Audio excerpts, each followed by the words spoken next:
জুটের উপর পুরো হ্যান্ডমেড সেলাই করে আমি ইয়াররিংটা বানিয়েছি। দেখো তো কেমন হয়েছে।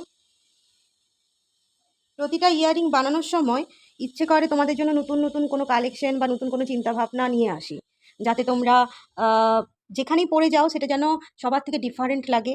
আর এই ইয়াররিংগুলো কী বলো তো, দেখতে খুব বড় আকারের হলেও এগুলোর ওয়েট একদম কম, একদম কম, মানে বুঝতেই পারছো, খুব হালকা। তো এগুলো তোমরা বড় জাঙ্ক হিসাবে একটা ইয়াররিং ক্যারি করতে পারো, কোনো অসুবিধা নেই।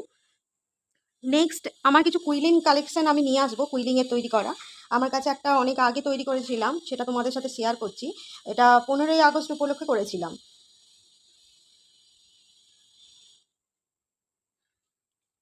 এটা কিন্তু কুইলিং কালেকশন হওয়ার জন্য প্রচণ্ড হালকা, এবং তোমরা যে কানে পরে আছো সেটাই তোমরা বুঝতে পারবে না। আরেকটা দেখো, উডেন বিটস আর মেটালের কালেকশন নিয়ে আমি এসেছি। উডেন বিটসের সাথে কম্বাইন করে তৈরি করার চেষ্টা করেছি। এটা